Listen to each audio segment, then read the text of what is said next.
предполагам добре знаете, може да се включва чудесно в атака. Оставяме тази тема на заден план, тъй като тук виждаме червен картон още в петата минута от двубоя.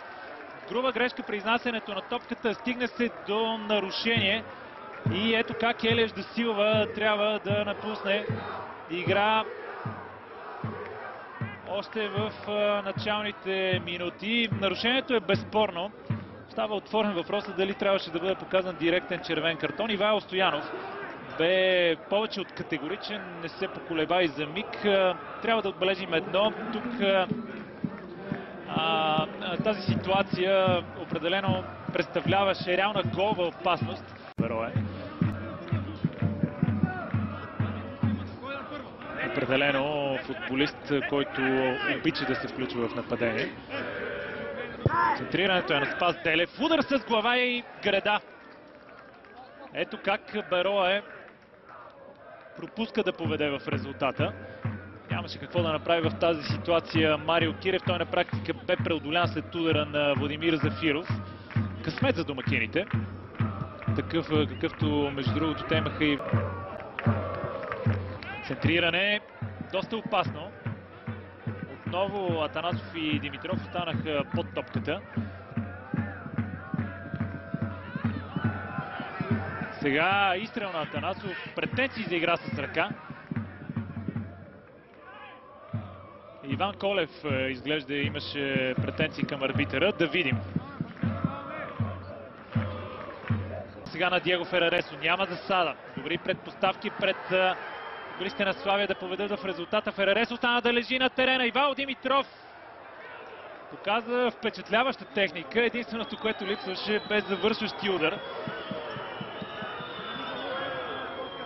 Какво се случи тук? Защо Диего Фераресо остана да лежи на тревата? Бразилец излезе от кадър. А иначе Ивайло Димитров добре преодоля Зафиров, но след това просто не успя да си нагласи топката, за да шутира. Делев. Добре смени посоката. Сега търси Мапуко в наказателното поле на Марио Кирев и отново греда. Още един брилянтен шанс за Берое да поведе в резултата. Втора греда от началото на матча. Вижте чудесното движение на конгуанеца и разбира се превъзходния начин, по който Делев центрира. Мина зад гърба на Димитър Пиргов. Мапуко на няколко пъти той подканеше своите съотборници да търсят извеждащи пасове. Тук Жуниор Мапуко отново не съумява да открие резултата. Трета чудесна възможност за старозагорския тим да достигне до аванс в резултата. Не видяхме стоп кадър, но съм почти сигурен, че засада нямаше.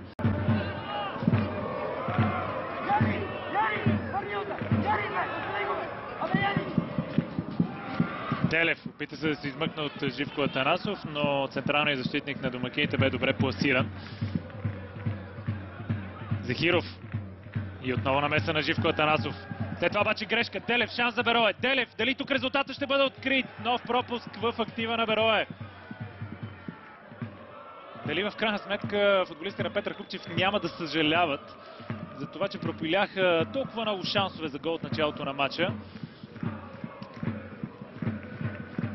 Изглеждаше, че Делев направи всичко както трябва. Смени посоката, елиминира.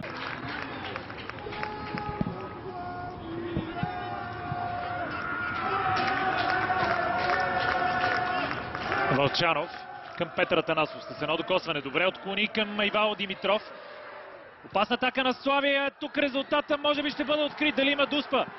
Карачанаков падна в наказателното поле. Всички на скамейката на домакините са бесни. Успя Карачанаков да играе с топката точно в момента, в който той щеше да шутира. Падна на тревата. Дали бе фаулиран?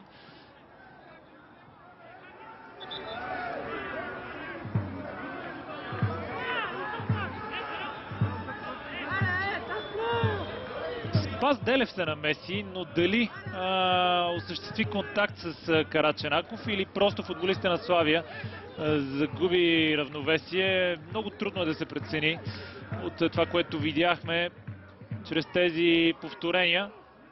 Още едно. Струва ми се, че Делев като че ли... Ето го и неговия шут. Намеса на Макенджиев, ъгълов удар. Вратаря очакваше топката да бъде насочена към защитения от стената ъгъл. Караченаков обаче се получи двойното подаване, въпреки че имаше добри предпоставки и това да се случи. Контратака на Берое. Божилов. Чудесно подаване. Тук се получи рикошет. Шанс за Берое. Тях развой на тази среща. Казвам негативен, защото когато играеш с човек повече от петата минута, със сигурност няма как да си доволен, ако не успееш да победиш. Има ли кой да шутира сега? Караченаков, възможно за Славия. Караченаков, спасяване на Макенджиев. Твърде много пространство оставиха бранителите на Берое за Антон Караченаков. Добре погледна разположението на вратаря.